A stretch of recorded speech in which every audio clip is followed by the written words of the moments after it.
Hello दोस्तों, study with अनु में मैं अनु आपका स्वागत करती हूँ। कैसे हैं आप सब? आई होप आप सब स्वस्थ होंगे, मस्त होंगे और अपनी पढ़ाई लिखाई में व्यस्त होंगे। तो चलिए कर लेते हैं अपना एलटी ग्रेड का जीएस का ये पेपर। तो जैसे कि आपको पता है हम जीएस कर रहे हैं इस वाले में, तो चलिए स्टार्ट करते हैं। और आपको ये भी पता है ये आपकी आई थिंक 9 नंबर की क्लास होगी, और जिसमें हमने अभी तक 8 क्लासेस शायद कर चुके हैं हम। और 8 क्लासेस में हमने हर एक क्लास में 3 पेपर जो हैं वो सॉल्व किए हैं। तो मैं आपको एक वीडियो में 3 पेपर्स, एक क्लास में आपको 3 पेपर सॉल्व करा रही हूँ। तो अब तक आप सोच सकते हैं कि मैंने कितने पेपर्स आपको सॉल्व करा दिए 8 क्लासेस में, ठीक है ना। यानी 24 आई थिंक शायद हम कर चुके हैं पेपर।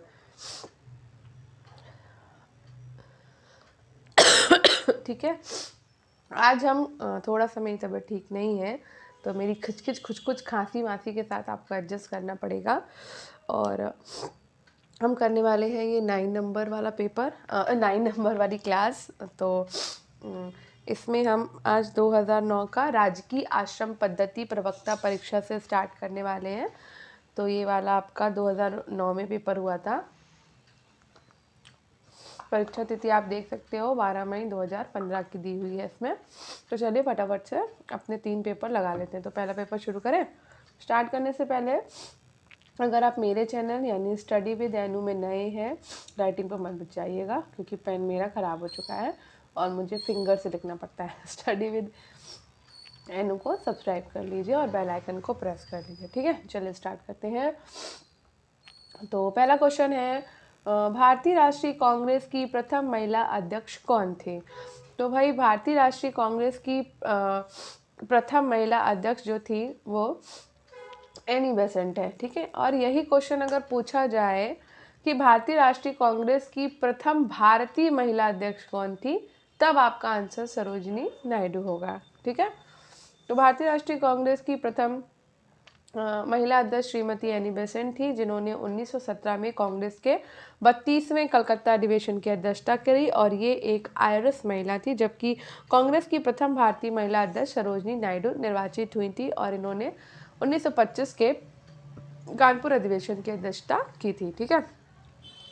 नेक्स्ट क्वेश्चन है, पाकिस्तान की मांग मुस्लिम लीग के द्वारा किस वर्ष में की गई? तो भाई पाकिस्तान की जो मांग है वो मुस्लिम लीग ने 1940 में की थी, ठीक है। तो 23 मार्च 1940 को मुस्लिम लीग का अधिवेशन लाहौर में हुआ और इसकी अध्यक्षता मोहम्मद अली जिन्ना ने की थी। और इस अधिवेशन में भारत से अलग एक मुस्लिम राष्ट्र पाकिस्तान की मांग की गई। इस प्रसिद्ध प्रस्ताव का प्रारूप सिकंदर हयात खान ने बनाया था और इसे फजलुल हक ने प्रस्तुत किया था। खलीक उज्जमा ने इसका समर्थन किया था, ठीक है। नेक्स्ट है, जब सुभाष चंद्र बोस ने भारतीय राष्ट्रीय कांग्रेस से इस्तीफा दे दिया तब उस सीट के लिए किसका नाम प्रस्तावित किया गया था? तो सुभाष चंद्र बोस ने भारतीय राष्ट्रीय कांग्रेस के 2 बार अध्यक्ष बने। एक 1938 के हरिपुरा अधिवेशन के अध्यक्ष बने थे, दूसरा 1939 के त्रिपुरा अधिवेशन के अध्यक्ष बने थे, ठीक है। तो जो 1939 का त्रिपुरा अधिवेशन के जो अध्यक्ष बने, तब गांधी जी से उनकी मतभेद हो गया था और जिस कारण उन्होंने इस्तीफा दे दिया था। तो उसके बाद जो बने थे वो अध्यक्ष बने थे राजेंद्र प्रसाद, ठीक है। तो डिस्क्रिप्शन में भी यही बात शायद लिखी है। कांग्रेस के त्रिपुरी अधिवेशन 1939 में हुआ था और इसकी अध्यक्षता के लिए सुभाष चंद्र बोस और गांधी जी के द्वारा समर्पित उम्मीदवार पट्टाभी सीतारामैया के बीच मतदान हुआ। सुभाष चंद्र बोस ने सीतारामैया को पराजित कर दिया, परंतु कार्यकारिणी की गठन के प्रश्न पर गांधी जी से विवाद हो जाने के कारण सुभाष चंद्र बोस ने त्यागपत्र दे दिया था। तब डॉक्टर राजेंद्र प्रसाद को इसका अध्यक्ष बनाया गया। नेक्स्ट है, भारतीय संविधानता विधेयक को राज्य की स्वीकृति प्राप्त हुई थी। तो राज्य की स्वीकृति प्राप्त हुई थी 18 जुलाई 1947 को। माउंटबेटन योजना के आधार पर ही 4 जुलाई 1947 को ब्रिटिश संसद में भारतीय स्वतंत्रता विधेयक पेश किया गया। 18 जुलाई 1947 को इसे स्वीकृति मिल गई और इसी के अनुसार 15 अगस्त 1947 को भारत और पाकिस्तान में देश का विभाजन कर दिया गया। ठीक है। नेक्स्ट है क्वेश्चन, कोटेश्वर बांध निम्नलिखित नदियों में से किस पर बनाया गया है? तो कोटेश्वर बांध जो है वो आपका भागीरथी नदी पर बनाया गया है। कोटेश्वर बांध उत्तराखंड के टिहरी जिले में भागीरथी नदी पर बनाया गया है और ये बांध टिहरी हाइड्रो पावर कॉम्प्लेक्स का हिस्सा है जो 97.5 मीटर ऊंचा कंक्रीट से बना गुरुत्वीय बांध है। नेक्स्ट है, भारत में कन्याकुमारी अवस्थित है। तो भारत में कन्याकुमारी भूमध्य रेखा के उत्तर में अवस्थित है। भारत में कन्याकुमारी की अवस्थिति भूमध्य रेखा के उत्तर में है। तमिलनाडु राज्य में अवस्थित कन्याकुमारी भारत के मुख्य भूमि का दक्षिणतम बिंदु है। नेक्स्ट है, कंचनजंगा शिखर स्थित है। तो कंचनजंगा शिखर आपका नेपाल में है और भारत में है। कंचनजंगा शिखर भारत के सिक्किम राज्य में अवस्थित है और इसकी ऊंचाई 8,598 मीटर है और ये विश्व का तीसरा सबसे ऊंचा पर्वत शिखर है। कंचनजंगा को कोंगलोचू के नाम से भी जाना जाता है। भारत की सर्वोच्च चोटी गॉडविन ऑस्टिन यानी कि K2 है जो पाक अधिकृत कश्मीर में अवस्थित है। नेक्स्ट है, निम्नलिखित पर्वतों में से कौन संयुक्त राज्य अमेरिका में अवस्थित नहीं है? तो ब्लैक फॉरेस्ट पर्वत आपका अमेरिका में नहीं है, ये जर्मनी में है। ठीक है, ग्रीन पर्वत, रेड पर्वत और वाइट पर्वत आपके अमेरिका में स्थित है। भारतीय संविधान में कल्याणकारी राज्य के विचार को सम्मिलित किया गया है। तो कल्याणकारी राज्य के विचार को राज्य के नीति निर्देशक तत्वों में सम्मिलित किया गया है। ठीक है, भारतीय संविधान में राज्य के नीति निर्देशक तत्वों में कल्याणकारी राज्य के विचार को सम्मिलित किया गया। भारतीय संविधान के भाग 4 और अनुच्छेद 36 से 51 में राज्य के नीति निर्देशक तत्वों का उल्लेख किया गया है। इसे आयरिश संविधान से लिया गया है। भारतीय संविधान निर्माताओं का लक्ष्य भारत में कल्याणकारी राज्य की स्थापना करना था, इसलिए उन्होंने नीति निर्देशक तत्वों को भारत के संविधान में समावेशित किया है। नेक्स्ट है, दिल्ली NCR को छोड़कर भारत में कितने संघीय क्षेत्र हैं? तो दिल्ली NCR को छोड़कर भारत में 6 संघीय क्षेत्र हैं। प्रश्नकाल के समय भारत में दिल्ली NCR को छोड़कर 6 संघीय क्षेत्र विद्यमान थे, जबकि 2019 में जम्मू कश्मीर पुनर्गठन अधिनियम के बाद जम्मू और कश्मीर को 2 भागों जम्मू और कश्मीर तथा लद्दाख में विभाजित कर दोनों को संघीय राज्य क्षेत्र का दर्जा प्रदान किया गया, जिसके पश्चात संघ शासित प्रदेशों की संख्या 9 हो गई है। लेकिन 26 जनवरी 2020 को 2 संघ शासित प्रदेशों दादरा और नगर हवेली तथा दमन और दीव का आपस में विलय करके एक संघ शासित प्रदेश का दर्जा प्रदान किया गया, जिसका संयुक्त नाम दादरा और नगर हवेली एवं दमन और दीव रखा गया है। अतः वर्तमान समय में भारत में संघ शासित प्रदेशों की संख्या 8 है, जबकि राज्यों की संख्या 28 है। नेक्स्ट है, इनमें से कौन सा मूल अधिकार नहीं है? तो समान कार्य के लिए समान वेतन, ये आपका मूल अधिकार नहीं है, ये राज्य के नीति निर्देशक तत्वों में आता है। ठीक है, तो राज्य प्रत्येक नागरिक को चाहे वो स्त्री या पुरुष हो समान कार्य के लिए समान वेतन का प्रावधान करेगा। ऐसा उल्लेख संविधान के भाग 4 के अनुच्छेद 39 घ में किया गया है, जो कि नीति निर्देशक सिद्धांतों के अंतर्गत आता है। जबकि शोषण के विरुद्ध अधिकार आपका अनुच्छेद 23-24 में है। कानून के समक्ष समानता अनुच्छेद 14 में है। धार्मिक स्वतंत्रता का अधिकार आपका 25-28 में है और ये मूल अधिकार है। नेक्स्ट है, निम्नलिखित में से कौन सा ग्राम पंचायतों की आय का साधन नहीं है? राज्य सरकार द्वारा अनुदान, कृषि आय पर कर, ऐच्छिक दान या उपहार या फिर तो ये ऐच्छिक दान या उपहार जो है ये नहीं है। ठीक है, तो ग्राम पंचायतों के आय के स्रोत राज्य सरकार के द्वारा अनुदान, ऐच्छिक दान या उपहार, संपत्ति, जानवर और वाहन पर कर है, जबकि कृषि आय पर कर राज्य सरकार के आय का स्रोत है। ठीक है,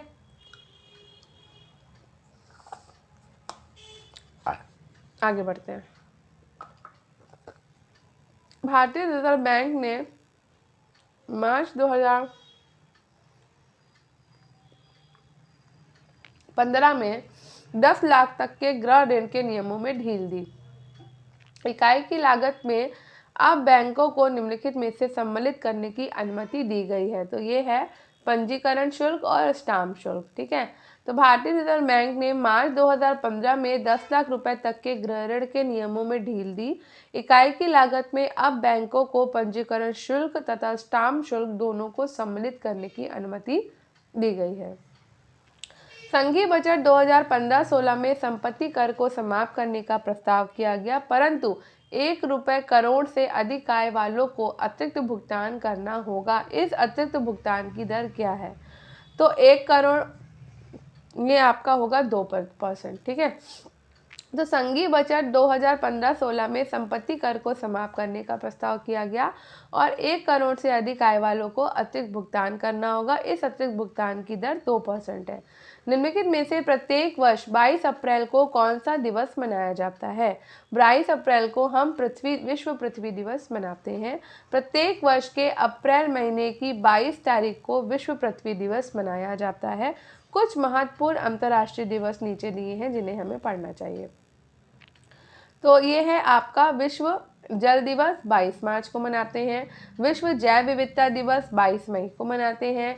विश्व पर्यावरण दिवस 5 जून को मनाते हैं। विश्व पृथ्वी दिवस 22 अप्रैल को मनाते हैं। विश्व स्वास्थ्य दिवस 7 अप्रैल को मनाया जाता है और अंतर्राष्ट्रीय ओजोन दिवस हम 16 सितंबर को मनाते हैं।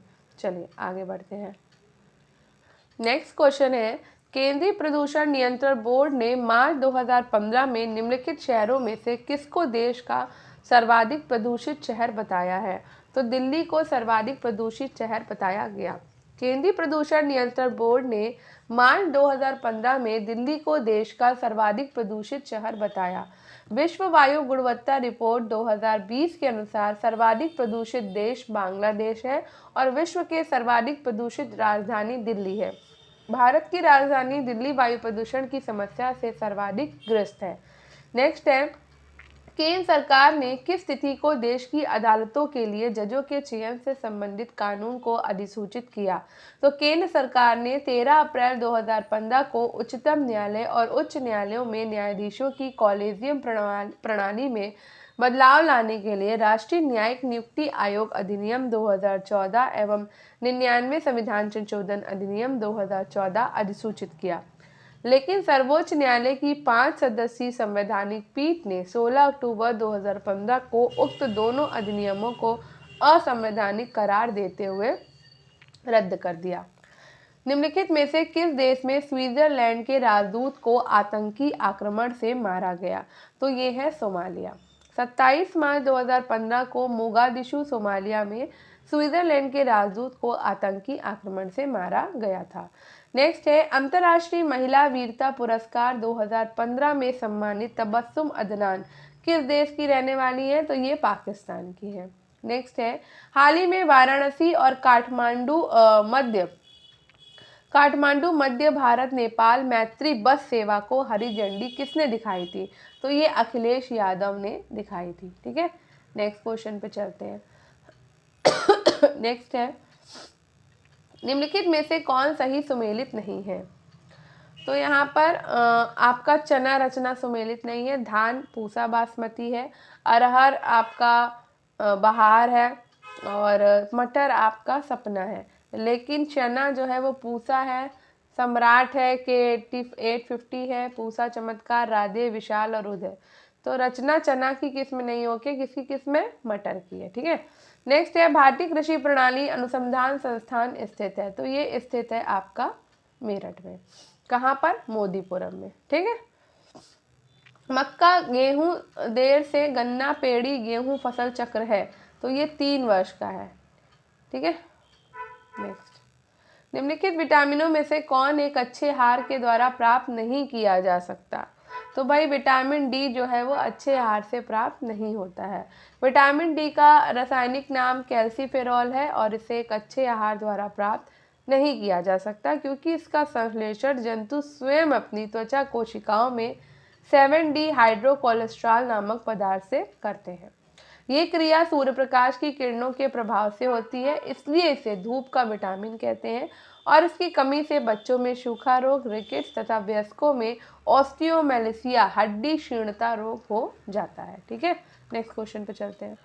एक मानव कंकाल में हड्डियों की संख्या कितनी होती है? तो एक मानव कंकाल में हड्डियों की संख्या 206 होती है। मनुष्य की अस्थियों के द्वारा निर्मित अंत कंकाल तंत्र में कुल 206 अस्थियां होती हैं, जबकि शिशु अवस्था में लगभग 300 अस्थियां पाई जाती हैं।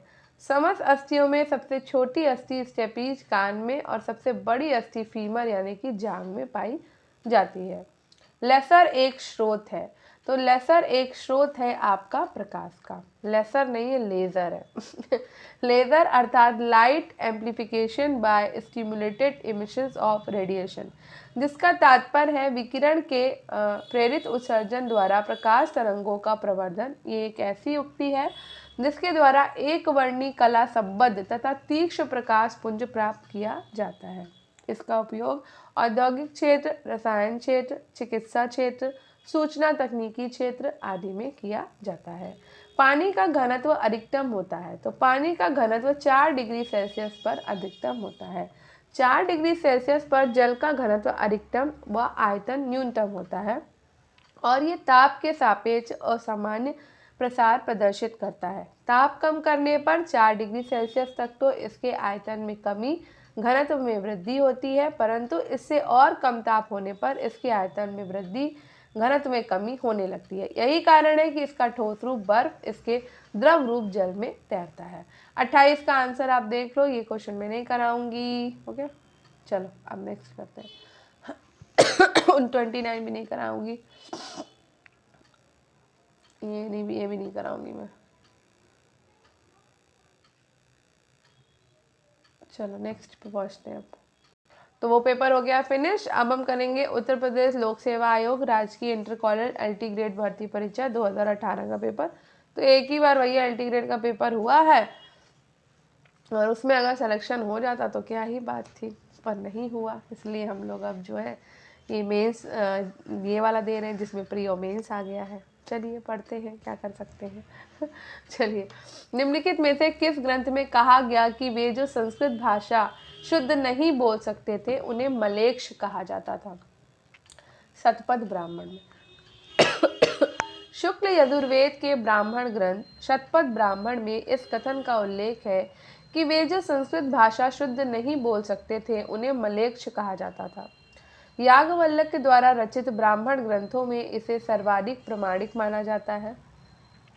शतपथ ब्राह्मण के अनुसार षष्ठी के प्रारंभ में ब्रह्म के 2 रूप थे, मूर्त और अमूर्त। इन्हें यत और त्यत अर्थात सत्य और असत्य भी कहा जाता है।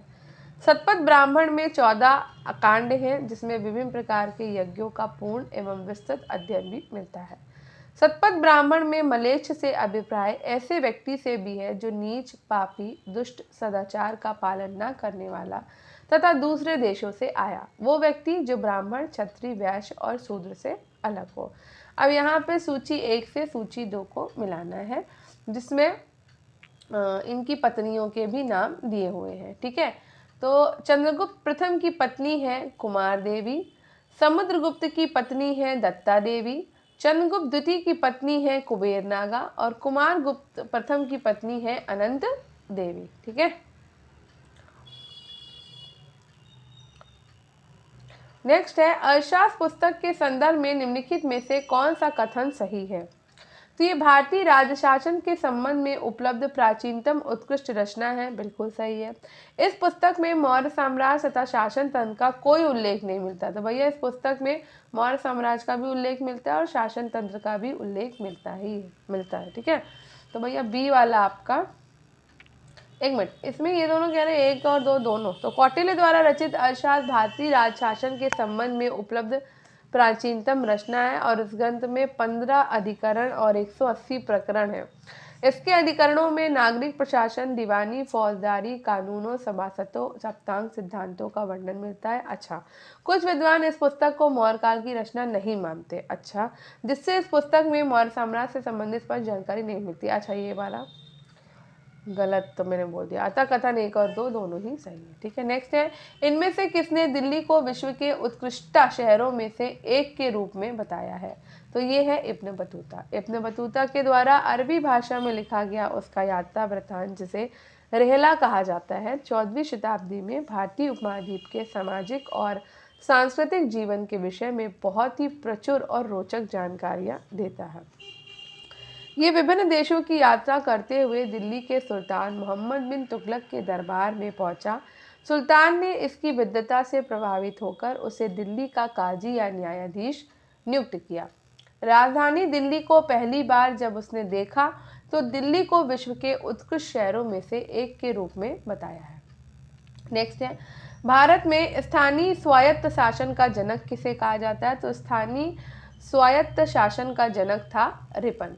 भारत में स्थानीय स्वायत्त शासन का जनक रिपन को कहा जाता है। इसने 1882 में एक प्रस्ताव पारित कर स्थानीय शासन के लिए निम्न प्रावधान किए। ग्रामीण प्रदेशों में स्थानीय बोर्डों की स्थापना की गई और नगरों में नगरपालिकाएं स्थापित की गई। प्रत्येक जिले में जिला उपविभाग तालुका बनाई गई। सरकारी हस्तक्षेप की अनुमति कार्यों की समीक्षा करने तक ही सीमित कर दी गई। नेक्स्ट है, भारत के राष्ट्रपति पर महाभियोग के लिए कम से कम कितने दिन की पूर्व सूचना आवश्यक है?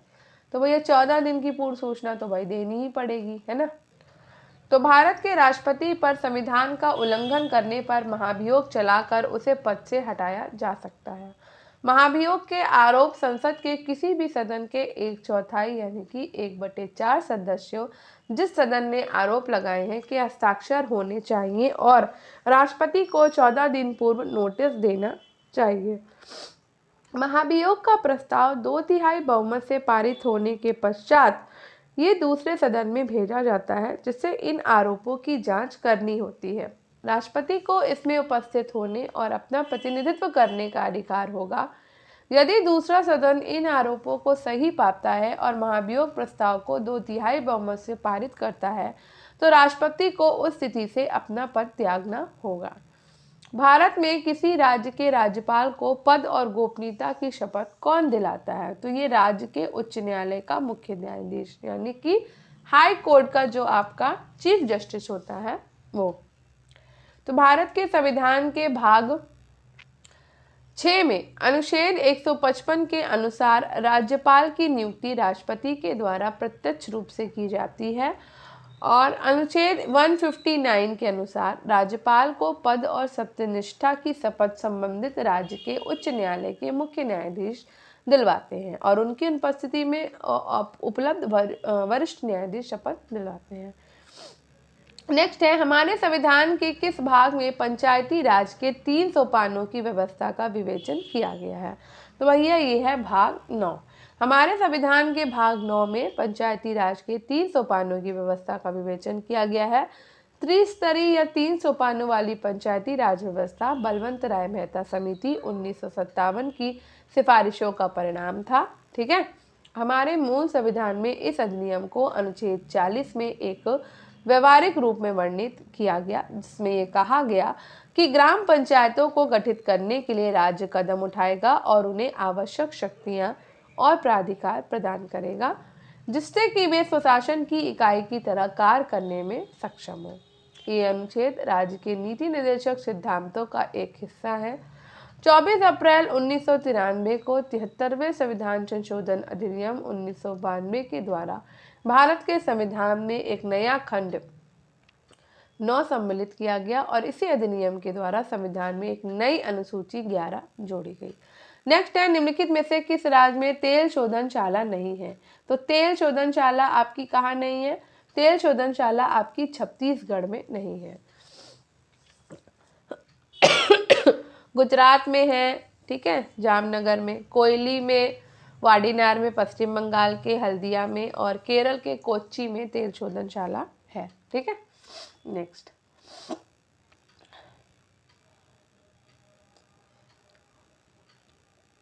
निम्नलिखित में से कौन सी नदी ऑस्ट्रेलिया में नहीं बहती? तो ऑस्ट्रेलिया में आपकी ऑरेंज रिवर नहीं बहती है। Hunter river, fielders river, Gilbert river Australia की प्रमुख नदियां हैं जबकि ऑरेंज नदी दक्षिण अफ्रीका की सबसे लंबी नदी है और ये लेसोथो देश में ड्रैंकर्सबर्ग पर्वत श्रेणी से निकलती है और दक्षिण अफ्रीका से होते हुए अटलांटिक महासागर में मिल जाती है। नेक्स्ट है, निम्नलिखित में से किस राज्य में 2011 की जनसंख्या का हास्य अभिलिखित हुआ है? तो ये है नागालैंड। 2011 की जनगणना के अनुसार ठीक है, तो इसको नहीं पढ़ते, छोड़ देते। माल्थस के अनुसार निम्नलिखित में से कौन सा जनसंख्या नियंत्रण में सर्वाधिक प्रभावित है? तो ये है जन्म नियंत्रण।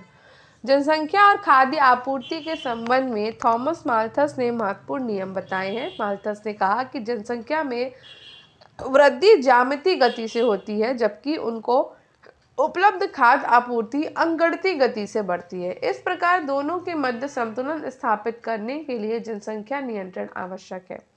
माल्थस ने जनसंख्या नियंत्रण के कई उपाय बताए, किंतु उसमें सबसे प्रभावी उपाय नैतिक नियंत्रण यानी कि जन्म नियंत्रण है। निम्नलिखित में से कौन सा एक जीवोम नहीं है? तो ये आपका पारिस्थितिकी तंत्र जो है वो जीवोम नहीं है। बायोम या जीवोम पारिस्थितिकी तंत्र का ही एक प्रमुख भाग है और इसके अंतर्गत वनस्पति एवं जीवों के समस्त क्रियाशील समूह शामिल किए जाते हैं। किसी प्रदेश विशेष की जलवायु, मिट्टी आदि कारकों से सामंजस्य स्थापित कर जो जटिल जैव समुदाय विकसित होता है उसे ही बायोम कहते हैं। बायोम के अंतर्गत निम्नलिखित तंत्र सम्मिलित हैं: सदारहित वन बायोम, पर्णपाती वन बायोम, सवाना बायोम, घास का स्थल भूमि बायोम, मरुस्थलीय रेगिस्तान बायोम, टुंड्रा बायोम आदि। इस प्रकार पारिस्थितिकी तंत्र बायोम नहीं है, बल्कि किसी बायोम में एक ही प्रकार का पारिस्थितिकी तंत्र होता है। नेक्स्ट क्वेश्चन पे चलते हैं। दुधवा नेशनल पार्क निम्नलिखित में से किस राज्य में स्थित है? दुधवा नेशनल पार्क है आपका यूपी में। यूपी में भी कहाँ? लखीमपुर खीरी में, ठीक है। और ये उत्तर प्रदेश का एकमात्र नेशनल पार्क है। राष्ट्रीय परिवार स्वास्थ्य सर्वेक्षण के चतुर्थ चक्र के अनुसार वर्तमान में TFR, तो उस समय की बात हो रही है, कुल प्रजनन बच्चे प्रति महिला कितना था? तो 2.2 था, ठीक है। नेक्स्ट, निम्नलिखित जनगणना वर्षों में से किसे भारत में महाविभाजन का वर्ष के रूप में जाना जाता है? तो 1921 को। भारत में पहली बार आंशिक जनगणना की शुरुआत 1872 में मेयो के शासनकाल में हुई थी और मेयो उस समय गवर्नर था। किंतु नियमित और प्राधिकृत जनगणना का जो श्रेय है वो रिपन को जाता है, जिन्होंने 1881 में ये काम किया। भारत की जनगणना में 1911 से 1921 तक जनसंख्या वृद्धि दर न्यूनतम थी, इसलिए 1921 को जनगणना वर्षों में से भारत के जनगणना का महाविभाजन वर्ष भी कहा जाता है। क्वेश्चन है SRI विधि संबंधित है, तो ये धान से, ठीक है। ये धान उत्पादन की एक तकनीक है जिसके द्वारा पानी के बहुत कम प्रयोग से भी धान का बहुत अच्छा उत्पादन संभव होता है और इसे सघन धान प्रणाली के नाम से भी जाना जाता है। निम्नलिखित में से कौन सा युग्म सुमेलित नहीं है? तो मूंगफली आपका फली छेदक ये नहीं है, ठीक है। नेक्स्ट क्वेश्चन पे चलते हैं। मक्का, आलू, मूंग के फसल चक्र की सघनता, तो यहाँ पे 300% है। कौन सा युग्म सही सुमेलित नहीं है? अलसी चमत्कार। मूंगफली की प्रजाति कौशल है, सरसों की वरदान, चना की उदय। अलसी की प्रजाति ने, अलसी की प्रजातियां हैं उपास्थ्या, अभिनव, अभिषेक, F1, AFDR, अग्निरेखा। किस रोग का प्रतिजैविक द्वारा निदान नहीं किया जा सकता है? तो खसरा का आपका नहीं किया जा सकता। क्षय रोग, टिटनेस, हैजा, डिप्थीरिया, सिफिलिस, कुष्ठ रोग आदि सभी बैक्टीरिया से होने वाली बीमारियां यानी कि जीवाणु से, जिसका निदान एंटीबायोटिक यानी कि प्रतिजैविक के द्वारा किया जा सकता है, जबकि खसरा एक वायरस जनित रोग है जिसका निदान प्रतिजैविक के द्वारा नहीं किया जा सकता, ठीक है। नेक्स्ट, निम्नलिखित में से कौन सा सही सुमेलित नहीं है? तो यहाँ पर रेडियो कॉलब्रेंच का नहीं है, कंप्यूटर चार्ल्स बेबेज का है, बैरोमीटर टॉरिसेली का है, डायनमो माइकल फैराडे का है, लेकिन आपका रेडियो की खोज जो है वो गुलिग्नो मार्कोनी ने की थी, ठीक है। नेक्स्ट, संचार उपग्रह सदैव, तो संचार उपग्रह सदैव अपनी चाल से भ्रमण करते हैं, स्थिर रहते हैं, भू स्थिर रहते हैं या अपना पथ और चाल बदलते रहते हैं? तो भू स्थिर कक्षाओं में स्थापित किए जाते हैं, ठीक है।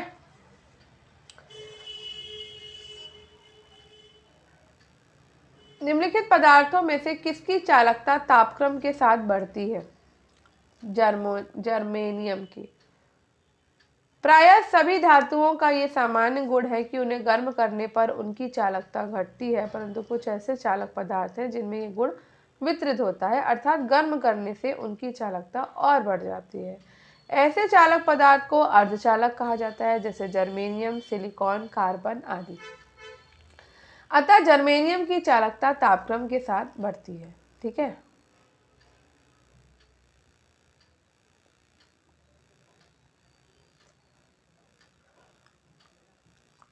ये सारे छोड़ दो क्वेश्चन। मई 2018 में किस राज्य में सैन्य अभ्यास विजय प्रहार संपन्न हुआ? तो ये हुआ था राजस्थान में। मई 2018 में संपन्न विजय प्रहार सैन्य अभ्यास भारतीय थल सेना की दक्षिण पश्चिमी कमान के द्वारा राजस्थान में किया गया। सूरतगढ़ के पास महाजन रेंज में युद्धाभ्यास हुआ था। विजय प्रहार के माध्यम से दुश्मन के परमाणु हमले से निपटने का अभ्यास किया गया था। ठीक है, ये भी बेकार है। राष्ट्रमंडल खेल 2018 की बात हो रही है, साइना नेहवाल थी। ठीक है, विश्व प्रेस स्वतंत्रता सूचकांक ये भी 2018 का पूछा जा रहा है, 138वां है। ठीक है, तो ये भी फिनिश होता है। अब हम करेंगे यूपीपीएससी खंड शिक्षा अधिकारी बीईओ परीक्षा 2019 का पेपर। ठीक है, तो ये तीसरा पेपर है आज का। चलिए सॉल्व करते हैं। पहला क्वेश्चन है, फ़ारेनहाइट पैमाने का तापमान 200 फ़ारेनहाइट है, इसका मान सेल्सियस पैमाने पर क्या होगा? तो ये 93.3 डिग्री सेल्सियस होगा। ठीक है, आगे बढ़ते हैं। सूची 1 से सूची 2 को मिलाना है।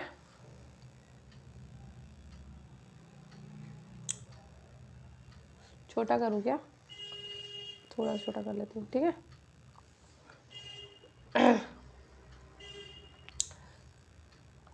उपाधियों का निषेध, सॉरी गलत हो गया, ये हो गया अनुच्छेद 18 में। ठीक है, मामलों धार्मिक मामलों के प्रबंध की स्वतंत्रता 26।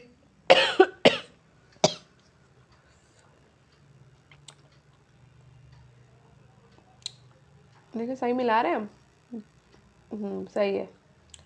तो ये शिक्षा का अधिकार हो गया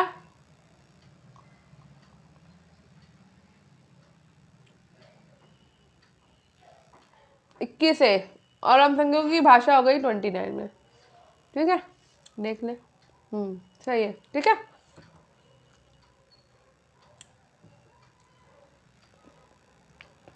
चल आगे बढ़ते हैं। तो बाप रे, ये भी बड़ा क्वेश्चन है। 74वें संशोधन के संबंध में निम्नलिखित में से कौन सा कथन सही है? ये संविधान में एक नई अनुसूची जोड़ने का उपबंध करता है। ये नगर पालिकाओं की कार्यप्रणाली की पुनर्संरचना करता है, और ये नगर पालिकाओं से महिलाओं के लिए आरक्षण का उपबंध कराता है। तो ये तीनों ही सही है। ठीक है, नेक्स्ट क्वेश्चन पे चलते हैं। भारत में निम्नलिखित में से किसे शिशुओं और अवयस्कों के साथ साथ आर्थिक और सामाजिक योजनाओं के लिए विधि निर्माण की शक्तियां प्रदत्त हैं? तो ये आपको प्रदत्त है 7वीं अनुसूची में। ठीक है, यदि समाज सुधारक मानवतावादी है, सत्य है, तो निम्नलिखित तर्क वाक्यों में कौन सा एक सत्य है? तो कोई असमाज सुधारक अमानवतावादी नहीं है। सूची 1 से सूची 2 को मिलाना है। विषय और भारतीय संविधान के संबंधित अनुच्छेद। छोटा करो पहले तो इसको, तभी ना समझ आएगा। बहुत बड़े बड़े क्वेश्चन इसमें दिए हुए हैं भाई। आंसर देखते हैं पहले इसमें, तो चलो मैं गड़बड़ सड़बड़ मिला दूँ। ठीक है, अरे भाई कितना छोटा करूं?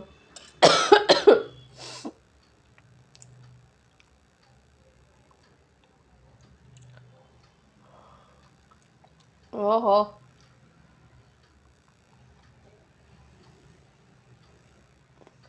तो अंतर्राष्ट्रीय विधि के प्रति आदर बढ़ाना अनुच्छेद 51 ग में है। प्राणियों के प्रति दया भाव रखना 51 क में है।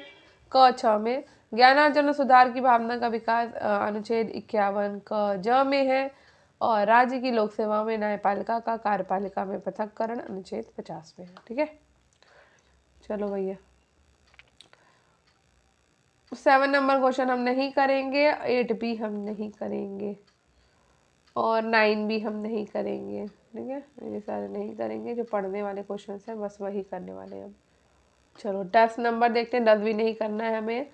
11 है रायसीना डायलॉग, जो 14/16/2020 को संपन्न हुआ था, वो उसका था नेविगेटिंग द अल्फा सेंचुरी, ठीक है, ये विषय था।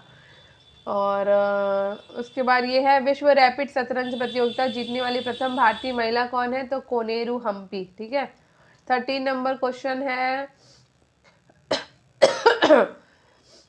नीति आयोग के द्वारा हाल ही में जारी सतत विकास लक्ष्य एसडीजी इंडिया सूचकांक 2019 के अनुसार कौन सा राज्य प्रथम स्थान पर है, तो केरल है।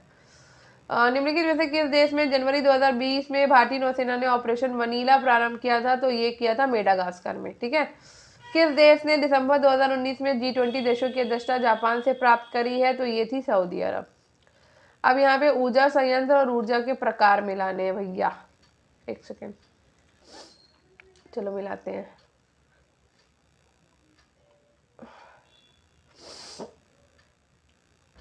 तो चमेरा आपका जलीय ऊर्जा हो जाएगा, ग्वाल पहाड़ी सौर ऊर्जा हो जाएगा, कुदानकुलम आणविक ऊर्जा हो जाएगा, और पतरातू आपका तापीय ऊर्जा हो जाएगा, ठीक है। आगे बढ़ते हैं, ये रहा इसका आंसर। सारे क्वेश्चन बहुत बड़े बड़े, जिसकी वजह से मुझे बहुत छोटा करना पड़ रहा है। कथन और कारण का क्वेश्चन है, भारतीय भूगर्भ सर्वेक्षण अनुसार भारत के सभी कोटि के कोयले का कुल भंडार 293.50 करोड़ है।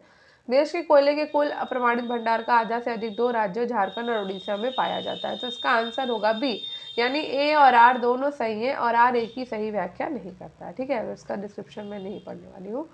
नेक्स्ट क्वेश्चन है, भारत के निम्नलिखित राज्यों में से कौन सा जनसंख्या की दृष्टि से द्वितीय और क्षेत्रफल की दृष्टि से तृतीय स्थान 2011 की जनगणना में है, तो ये है आपका महाराष्ट्र, ठीक है। तो जनसंख्या में यूपी आ जाता है, फिर महाराष्ट्र, फिर बिहार, और प्रथम 3 स्थान पर है, जबकि क्षेत्रफल में राजस्थान, मध्य प्रदेश और महाराष्ट्र जो है प्रथम 3 स्थान पर है, ठीक है। यहाँ पर क्या है, जनजातियों और उनकी अवस्थिति देखनी है हमें, तो भैया यहाँ पर आंसर हो जाएगा आपका जारवा जनजाति जो है वो आपको मिल जाएगी अंडमान निकोबार में, कुकी जनजाति आपको मिल जाएगी मणिपुर में, और थारू जनजाति आपको मिल जाएगी यूपी में, गोंड मिलेगी एमपी में। चलो छोटे में ही पढ़ोगे आज, बहुत बड़े लंबे लंबे क्वेश्चन दिए मैंने। अब यहाँ पर हमें मिलाना है कौन कहाँ पर है। मानस आपका असम में है,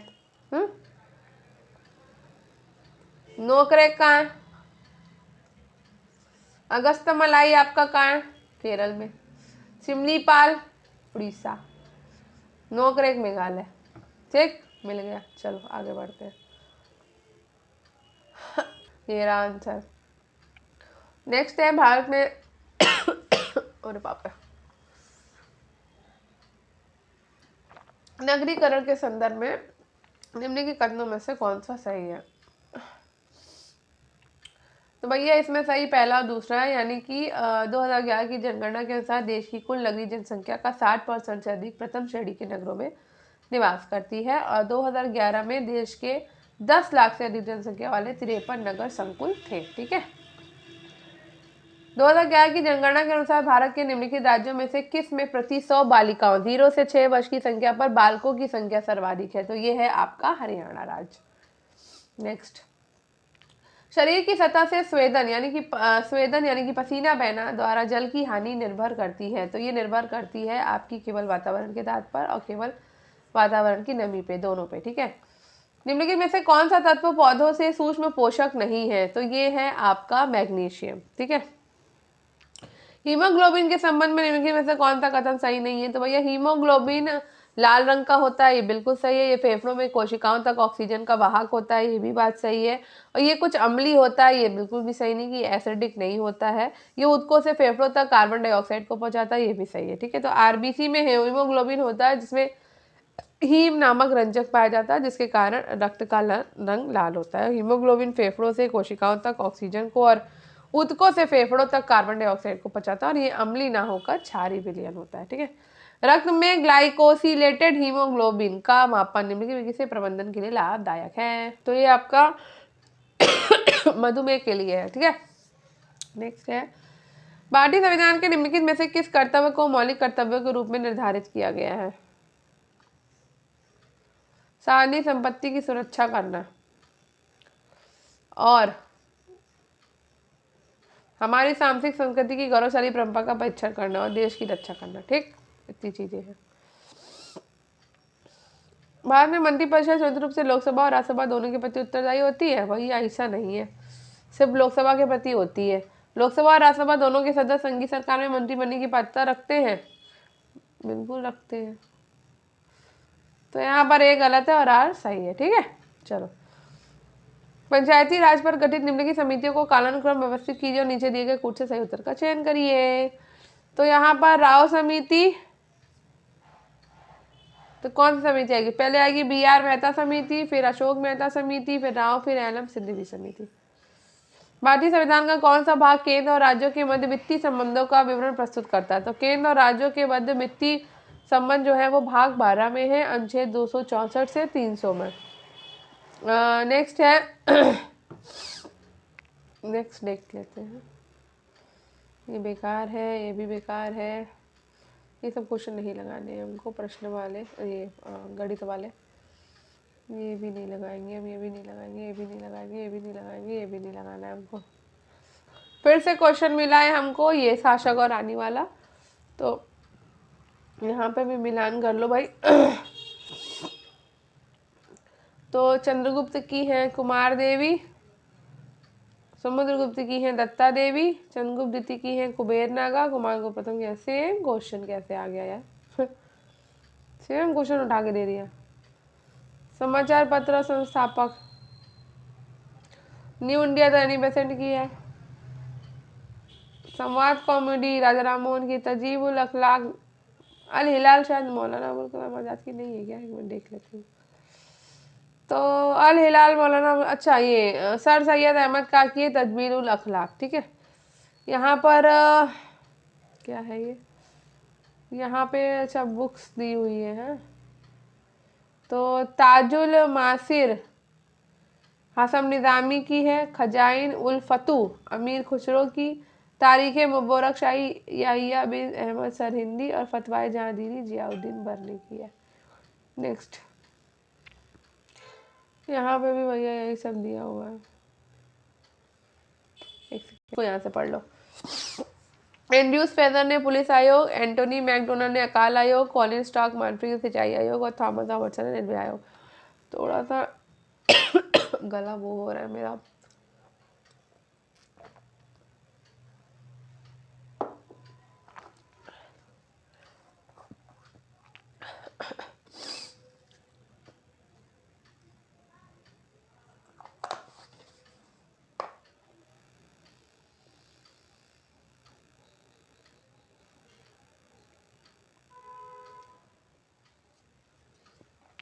क्वेश्चन नंबर 49 देखिए।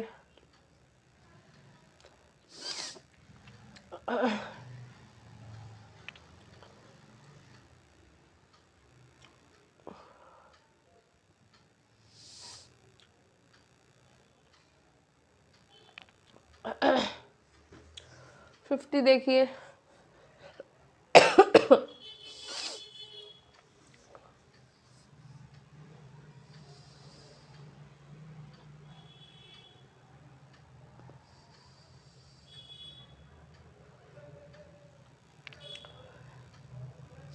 अभी ना मुझे ज़्यादा ही अनवेल लग रहा है, आप लोग देख लो, बस 2-4 क्वेश्चन है ये, बाकी तो मैंने करा ही दिए हैं। और अब वीडियो में वाइंड अप करने वाली हूँ क्योंकि मुझे लग रहा है कि अब थोड़ा सा खांसी हो रही है मुझे। देख लिया